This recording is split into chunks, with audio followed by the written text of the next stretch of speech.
मैं इस कार्यक्रम में जुड़े हुए सभी छात्र-अध्यापकाओं का भी हार्दिक स्वागत करता हूँ। मुझे उम्मीद है कि आप मेरे विषय को गंभीरता से सुनेंगे। धन्यवाद। प्रस्तुति से पूर्व मैं आपसे 2 प्रश्न पूछना चाहूँगा। यदि किसी को इसका उत्तर आता हो तो दे सकते हैं। पहला प्रश्न मेरा रहेगा कि मानव जीवन के विकास के लिए कौन-सा गुण सबसे महत्वपूर्ण है?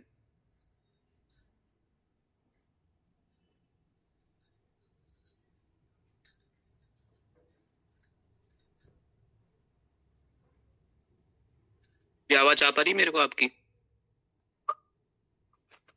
जी। जी, मेरा प्रश्न था कि मानव जीवन के विकास के लिए कौन-सा गुण सबसे महत्वपूर्ण है?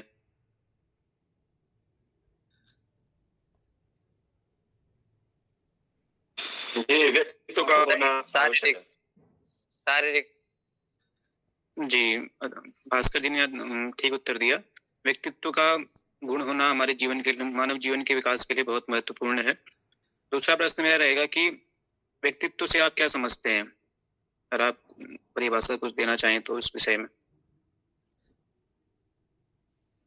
जी, व्यक्तित्व से किसी के व्यवहार का, गुण का और उसके हाव-भाव का पता चलता है। पर्सनैलिटी महोदय।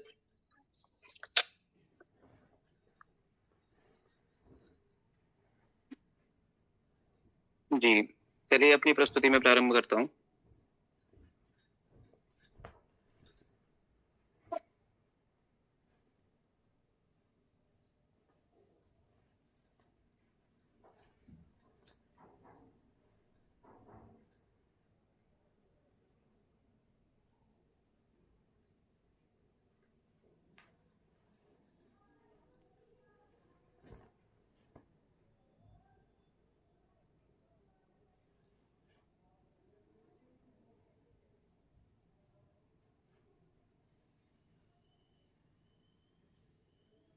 आपको मेरी स्क्रीन दिखाई दे रही है?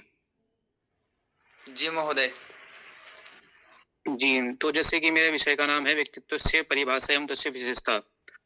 सर्वप्रथम किसी भी विषय के लिए उसकी प्रस्तावना सबसे महत्वपूर्ण बिंदु होती है। तो इस विषय की प्रस्तावना इस प्रकार है। व्यक्तित्व मानव जीवनस्य दर्पणम अस्ति। जो व्यक्तित्व होता है वो मानव जीवन का दर्पण होता है। दर्पण का अर्थ हम यहाँ पे छाया से ले सकते हैं कि कोई भी व्यक्ति है तो उसका जो व्यक्तित्व होगा वो एक छाया के तौर पर उसके साथ चलेगा। मनुष्यस्य आचरणस्य विचारस्य भावनायाः व्यवहारस्य च सम्मिलितं रूपम् अस्ति। जो व्यक्तित्व होता है वो मनुष्य के आचरण, विचार, भावना और व्यवहार का सम्मिलित रूप होता है। किसी भी कोई भी जो व्यक्ति है उसका जो व्यवहार है, उसका जो आचरण है, उसकी जो भावनाएं हैं, उसका जो सम्मिलित रूप होगा वो व्यक्तित्व में आएगा। कस्यचित् मानवस्य व्यक्तित्वं तस्य समाजे विशिष्टं रूपं प्रदर्शयति। किसी भी मानव का व्यक्तित्व उसे समाज में एक विशिष्ट रूप प्रदर्शित करता है। तो जैसे किसी व्यक्ति का व्यक्तित्व काफी अच्छा है तो समाज में लोग उसको एक अच्छी तरीके से अच्छे ढंग से देखते हैं। किसी व्यक्ति का अगर व्यक्तित्व अच्छा नहीं है तो उसे जो कोई भी व्यक्ति है या कोई भी समाज है तो उसको अच्छी तरीके से नहीं देखेगा। आधुनिक युगे व्यक्तित्वस्य महत्वं प्रत्येकं क्षेत्रं वर्धितम् अस्ति। और आधुनिक युग में व्यक्तित्व का महत्व प्रत्येक क्षेत्र में बढ़ रहा है। व्यक्तित्व से परिभाषा सामान्य अर्थ है। व्यक्तित्व बाह्यम आंतरिकम विशेषतानां समग्र रूपम अस्ति। जो व्यक्तित्व होता है वो बाहरी और आंतरिक विशेषताओं का समग्र रूप होता है। मनोवैज्ञानिक परिभाषा व्यक्तित्वं गतिशील संगठनम वर्तते। व्यक्तित्वं व्यवहारम अनुकूलम च निर्धारितम करोति। व्यक्तित्व जो होता है वो एक गतिशील संगठन होता है। गतिशील मतलब वो परिवर्तित हो सकता है। व्यक्तित्वं व्यवहारम अनुकूलम च निर्धारितम करोति। जो व्यक्तित्व होता है वो मानव के व्यवहार और अनुकूलन का निर्धारित करता है। सामान्य अर्थ के तौर पर हम व्यक्तित्वम शरीरम मनम व्यवहारम एवं सामाजिक गुणानां मिश्रणम भवति। जो व्यक्तित्व होता है वो शरीर, मन, व्यवहार और सामाजिक गुणों का मिश्रण होता है। इसका कोई प्रश्न अगर इसमें अगर पूछना चाहें तो चलिए ठीक है। अब आगे बढ़ते हैं। व्यक्तित्व से घटका। पहला जो व्यक्तित्व के घटक हैं वो इस प्रकार है। पहला जो घटक है वो भौतिक घटक। भौतिक घटक से हम ले सकते हैं कि शारीरिक घटक। जो शारीरिक घटक इस मतलब हम समझ सकते हैं कि शरीर से संबंधित जितनी भी विशेषताएं होती हैं वो सब इसी के अंतर्गत आती हैं। जैसे किसी का शरीर मतलब जैसे किसी भी व्यक्ति का कद, उसका वजन, उसका रंग, उसके चेहरे की बनावट इत्यादि। दूसरा घटक है इसमें मानसिक घटक। मानसिक घटक का अर्थ हम इस प्रकार ले सकते हैं कि किसी भी व्यक्ति की सोचने की क्षमता, चिंतन करने की क्षमता और निर्णय लेने की क्षमता, कल्पना करने की क्षमता, इस प्रकार के जो विषय आते हैं वो मानसिक घटक के अंतर्गत आते हैं। तीसरा हम देखते हैं भावनात्मक घटक। इस घटक के अंतर्गत हम देखते हैं किसी भी व्यक्ति की जो भावनाएं होती हैं, संवेदनाएं होती हैं, वो सब इसके अंतर्गत आती हैं। जैसे किसी भी व्यक्ति के अंतर्गत किसी भी व्यक्ति के अंदर क्रोध होता है, प्रेम होता है, सहानुभूति होती है, भावना होती है, इत्यादि जो भाव होते हैं वो सब भावनात्मक घटक के अंतर्गत आते हैं। चौथा हम देखते हैं इसमें सामाजिक घटक। सामाजिक प्रति व्यवहार सहकार्य नेतृत्व च। ये जो सामाजिक घटक होता है, इसमें कोई भी व्यक्ति का समाज के प्रति कैसा व्यवहार है, सामाजिक कार्यों में उसका कितना योगदान वो दे रहा है, लोगों से व्यवहार उसका किस प्रकार का है, तो इस प्रकार की जो विषय आते हैं वो सामाजिक घटक के अंतर्गत हम उसको ले सकते हैं।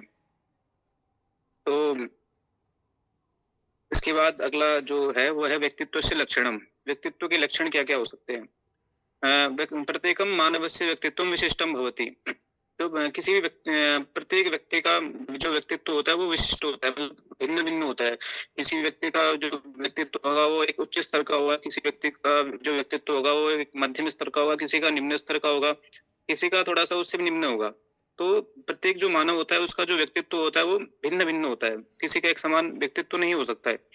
दूसरा, व्यक्तित्व गतिशीलम परिवर्तनशीलम भवति। व्यक्तित्व जो होता है वो गतिशील होता है, परिवर्तनशील होते रहता है। परिवर्तनशील का अर्थ होता है जैसे इसमें परिस्थिति और भी एक बहुत महत्वपूर्ण विषय होता है। जैसे हम देखते हैं कोई व्यक्ति है वो एक अच्छी संगति में रह रहा है, अच्छे लोगों के बीच में रह रहा है, अच्छे समाज में रह रहा है, तो उसका व्यक्तित्व एक अच्छे स्वरूप का होगा, उसका व्यक्तित्व अच्छा होगा, उसका आचरण व्यवहार अच्छा होगा। अगर हम किसी गलत लोगों के बीच में हम रह रहे हैं, गलत संगति हमारी है, गलत समाज के अंतर्गत हम रह रहे हैं, तो हमारे जो विचार हैं वो गलत होंगे, हमारे जो आचरण होगा वो स्वभावतः अच्छा नहीं होगा, क्योंकि ये सत्संगति इसमें बहुत बड़ा एक प्रकार से कह सकते हैं कि उसका योगदान होता है। तीसरा, व्यक्तित्व पर्यावरण से प्रभाव अपनी अस्ति। व्यक्तित्व में पर्यावरण का भी बहुत प्रभाव पड़ता है कि हमारे आसपास का जो आवरण होता है उससे व्यक्तित्व में बहुत बड़ा प्रभाव पड़ता है।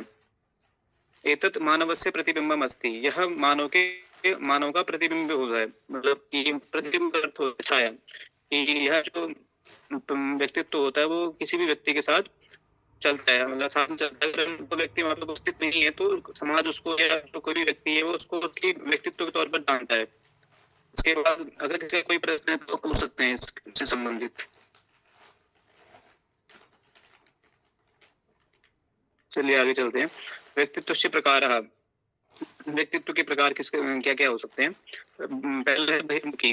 बहिर्मुखी का अर्थ होता है जैसे कई व्यक्ति जो होते हैं वो बाहरी दुनिया से बहुत जुड़े होते हैं, मतलब सामाजिक कार्यों में वो बहुत जुड़े होते हैं, समाज के जो कार्य होते हैं, समाज में जो भी कार्यक्रम होते हैं उसमें वो एक सक्रिय भूमिका निभाते हैं, लोगों से बातचीत उनकी लगातार होती है और आत्मविश्वास से भी युक्त होते हैं। जैसे किसी भी मंच पर वो जाएंगे तो वो वहाँ पे उनकी हिचकिचाहट नहीं होती है, वो अपनी बात खुलकर रखते हैं। तो इस प्रकार का जो व्यक्तित्व होता है वो बहिर्मुखी के अंतर्गत आता है। दूसरा, अंतर्मुखी लोग वो होते हैं जिसमें कोई भी व्यक्ति जो होता है वो शांत स्वभाव का होता है, चिंतनशील होता है, एकांतवादी होता है। जैसे आप कई बार देखते होंगे कि कई जो छात्र होते हैं वो किसी से बात नहीं करते हैं, वो एक एकांत में रहना पसंद करते हैं, किसी एक विशेष विषय को लेके वो चिंतित रहते हैं कि इस विषय में मैं क्या सोचूं। तो जो वो व्यक्ति होगा या छात्र होगा वो मतलब एकांत रहना पसंद करेगा, वो चिंतनशील होगा, मतलब किसी न किसी विषय पर वो सोचते रहेगा और लोगों से कम बातचीत उसकी होती है, मतलब वो अपने एक अंदर की दुनिया में ही वो ज्यादा व्यस्त रहते हैं। तीसरा होता है उभय लक्षण से मिश्रणम। उभय लक्षण का मिश्रण का अर्थ है कि इस प्रकार में वो लोग आते हैं जिसमें दोनों लोगों का मिश्रण होता है। इसमें इस प्रकार के व्यक्ति वो होते हैं जो अपना व्यवहार, अपना परिस्थिति और वातावरण देख के अपना व्यवहार परिवर्तित कर देते हैं। मतलब वो ये जो व्यक्ति होंगे वो चिंतनशील भी होंगे और ये बाहरी लोगों से भी जुड़े होंगे, इनका समाज में एक सक्रिय भूमिका इनकी होगी। तो इस प्रकार के जो व्यक्ति होते हैं वो उभय लक्षण के अंतर्गत आते हैं। इसके बाद है व्यक्तित्व विकासम कुर्वन्ति कारका। व्यक्तित्व के विकास को बढ़ाने वाले कारक, प्रभाव डालने वाले कारक। इसमें सर्वप्रथम आता है आनुवांशिकता। आनुवांशिकता इसमें एक नया शब्द है, इसके बारे में आपको थोड़ा मैं बता देता हूँ। आनुवांशिकता की जो अवधारणा रखी गई थी वो 19वीं शताब्दी में रखी गई थी, जिसके जो जनक जिनको कहा जाता है वो ग्रेगर जॉन मेंडल को कहा जाता है। आनुवांशिकता का अर्थ होता है कि हमारे माता पिता के द्वारा प्रदत्त शरीर हमें है, जो हमें शरीर हमें मिला है अपने माता पिता से, इसमें जो भी गुण आते हैं वो आनुवांशिकता उसको कहा जा सकता है। जैसे कई व्यक्ति जो होते हैं, कई व्यक्तियों के अंतर्गत ये गुण शारीरिक रूप से आता है, किसी के अंदर ये मानसिक रूप से आता है, किसी के अंतर्गत ये व्यवहार के तौर पर आता है, किसी के अंतर्गत ये शैक्षिक तौर पर भी आता है। हम देखते हैं कि आनुवांशिकता के अंतर्गत जैसे कई व्यक्ति जो होते हैं वो देखते हैं किसी के माता पिता अगर एक अच्छी पद पर कहीं पे काम कर रहे हैं, तो हो सकता है कि वो जो उनका बच्चा होगा वो भी एक अच्छे पद पर ही काम करेगा। ये मतलब पूर्णतः नहीं होता है, परंतु ऐसे स्वभाव जो गुण आते हैं वो उनको ही आनुवंशिकता कहा जाता है। दूसरा है पर्यावरणीय कारक। हमारे आसपास का जो आवरण होता है, हमारे आसपास का जो भी व्यवहार होता है, हमारे आसपास में जो भी घट रहा होता है, तो उससे व्यक्तित्व के मतलब व्यक्ति के व्यक्तित्व पर बहुत बड़ा प्रभाव पड़ता है। तीसरा है परिवार। परिवार वो होता है जिसमें जो किसी भी व्यक्ति का जो पहला विद्यालय होता है उसको परिवार कहा जाता है। उससे मतलब व्यक्ति काफी कुछ सीखता है।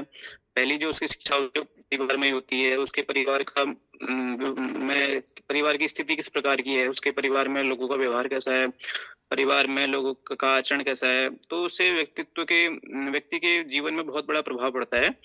और उसके अलावा है समाज। समाज की भी इसमें बहुत बड़ी भूमिका होती है। समाज हम देखते हैं कि हम समाज में हमारे आसपास के लोग किस प्रकार के हैं, उनका व्यवहार कैसा है, तो उससे भी व्यक्ति के जीवन में बहुत बड़ा प्रभाव पड़ता है व्यक्तित्व पर। उसके बाद है शिक्षा एवं अभिप्राय एवं प्रशिक्षण। शिक्षा का तात्पर्य इस प्रकार होता है कि व्यक्ति के शिक्षा की परिभाषा इस प्रकार की है कि व्यवहार में परिवर्तन। अगर हम शिक्षित होंगे तो हो सकता है कि हमारा व्यवहार काफी अच्छा हो, हमारे व्यवहार से होगा कि मतलब एक परिवर्तन आएगा, हमारा आचरण अच्छा होगा। तो शिक्षा का एक बहुत बड़ा योगदान हमारे व्यक्तित्व के विकास में पड़ता है। और अनुभव और आत्मविश्वास भी इसमें बहुत बड़े कारक होते हैं। किसी का कोई प्रश्न है इससे संबंधित? आपको मेरी आवाज आ पा रही है?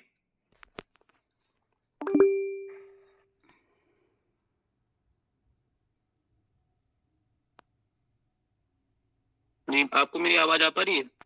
जी महोदय आ रही है। जी महोदय जी, किसी का कोई प्रश्न? महोदय मेरा प्रश्न था। जी जी जी इससे जैसा कि आपने पढ़ाया, इसमें कई घटक भी हमने देखे और कई सारे इसमें विशिष्टताएं भी देखी उसकी। तो मेरा इसमें से एक प्रश्न है कि व्यक्तित्व के प्रमुख 2 गुण क्या हो सकते हैं? जी, व्यक्तित्व के अगर मुख्य रूप से हम गुण देखें तो व्यक्तित्व के उसमें व्यवहार और आचरण, इसके प्रमुख 2 गुण हो सकते हैं। यदि किसी व्यक्ति का व्यवहार काफी अच्छा होगा और आचरण काफी अच्छा होगा तो लोग मुख्यतः उसी को देखते हैं अधिकतम।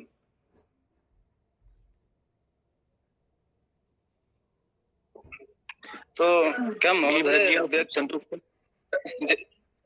जी जी मैं स्पष्ट कर रहा हूँ। जैसा कि आपने कहा कि व्यक्तित्व के 2 गुण आपने बताए, तो क्या हम इसी को आधार मान के उसको गुणों के विशिष्टताओं का जो है परिकल्पना कर सकते हैं?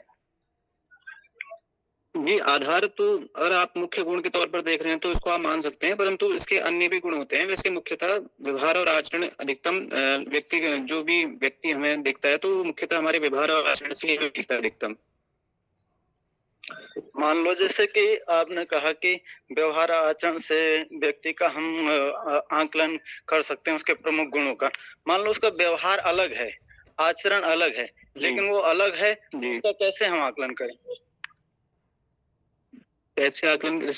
व्यवहार और आचरण उसका अच्छा होगा तो उसका व्यक्तित्व भी सीधी सी बात है अच्छा ही होगा। आकलन तो हम उसके व्यवहार और आचरण से को देखकर भी कर सकते हैं ना।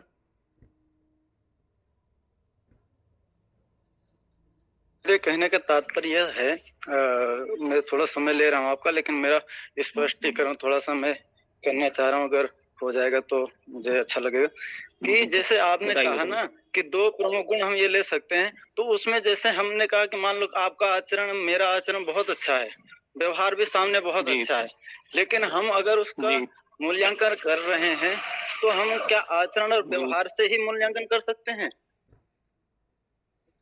जी, पूर्णतः तो नहीं कर सकते हैं, परंतु कुछ बहुत क्या कहते हैं, मूल्यांकन किया जा सकता है आचरण और व्यवहार से। और क्योंकि अन्य गुण भी इसके होते हैं, तो अन्य गुणों को देख के किया जा सकता है, लेकिन कुछ और मूल्यांकन आप इससे कर सकते हैं, व्यवहार और आचरण से। जी, धन्यवाद। ठीक। तो उसके बाद हम आगे बढ़ते हैं। व्यक्तित्व विकास, व्यक्तित्व को बढ़ाने वाले कारक। इसमें पहला है आत्मविकासाय निर्मायताम। मतलब अगर हमें अपना व्यक्तित्व बढ़ाना है, तो हमें सबसे पहले अपने आत्मविश्वास को बढ़ाना होगा। आत्मविश्वास हमें बढ़ाना होगा, इसका पहला कार्य यही है। दूसरा है सकारात्मक चिंतन। अगर हम किसी भी विषय को सोच रहे हैं, तो उसमें हम सकारात्मक रूप से उसको सोचें, तो इससे भी हमारे व्यक्तित्व में काफी प्रभाव पड़ेगा। तीसरा है सदशिष्टाचारम व्यवहारम च स्वीकुर्वन्तु। अगर जो हमारा शिष्टाचार है, हमारा व्यवहार है, उसको हम अच्छे रूप पर उसको स्वीकार करें, गलत रूप से उसको स्वीकार ना करें, तो हमारे व्यक्तित्व पर इसका बहुत बड़ा असर पड़ेगा। चौथा है स्वसमयस्य बुद्धिपूर्वकम उपयोगम कुर्वन्तु। हमारा जो समय होता है, तो अगर हम खाली समय पर हम बैठे हैं, तो उसका उपयोग हम एक अच्छे कार्य के लिए करें, अच्छे विषय पर हम उसको सोचें, किसी अच्छे विषय पर हम अपना समय दे सकते हैं। तो किसी विषय पर हम सोच सकते हैं कि हाँ, अगर हम खाली समय पर बैठे हुए हैं, तो एक ये भी इसका व्यक्तित्व के विकास के लिए बहुत बड़ा कारक होगा। और अंतिम है शारीरिक मानसिकम भावनात्मकम च संतुलन स्वायन्तु। शारीरिक, मानसिक और भावनात्मक रूप से संतुलन बनाना। अगर हम देखें कि शारीरिक रूप से हम बहुत मजबूत हैं, लेकिन हम मानसिक रूप से मजबूत नहीं है, तो वो हमारे व्यक्तित्व पर असर डालेगा। अगर हम शारीरिक रूप से भी मजबूत हैं, मानसिक रूप से मजबूत हैं, लेकिन हम भावनात्मक रूप से मजबूत नहीं है, किसी छोटी सी बात को लेकर हम भावुक हो जा रहे हैं, तो वो भी हमारे व्यक्तित्व पर बहुत बड़ा असर डालता है। तो हमें शारीरिक रूप से, मानसिक रूप से और भावनात्मक रूप से संतुलन बनाना जरूरी है इस व्यक्तित्व के विकास के लिए। उसके बाद हम आगे बढ़ते हैं। व्यक्तित्व से महत्वम। व्यक्तित्वम मानव जीवन से सफलता पुंजिका अस्ति।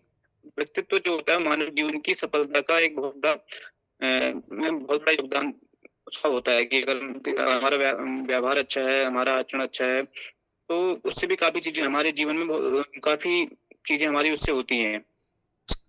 व्यक्तित्व समाजे मानवस्य सम्मानम च आनयति। व्यक्तित्व से मानव का व्यक्ति का समाज में सम्मान बढ़ता है। व्यक्तित्वेन जीवनम संतुलितम आनंददायकम च करोति। व्यक्तित्व से जीवन में संतुलित और आनंददायक आदमी उसको करता है। अब इसका अंतिम है उपसंहार। व्यक्तित्व मानवस्य संपूर्णम जीवनम प्रतिबिंबयति। व्यक्तित्व जो होता है, उसका संपूर्ण जीवन में बहुत बड़ा योगदान होता है। हमारे जीवन में व्यक्तित्व का बहुत बड़ा योगदान हम कह सकते हैं कि होता है। शिक्षायाः अनुभवस्य आत्मानुशासनस्य च माध्यमेन तस्य विकासं कर्तुं शक्यते। शिक्षा से, अनुभव से, आत्मानुशासन से के माध्यम से हम इसका विकास कर सकते हैं। व्यक्तित्व समाजस्य राष्ट्रस्य च प्रगते आधार भवति। व्यक्तित्व से समाज और राष्ट्र की प्रगति और आधार भी हम इसी को कह सकते हैं। धन्यवाद। अगर किसी का कोई प्रश्न है तो मुझसे पूछ सकते हैं।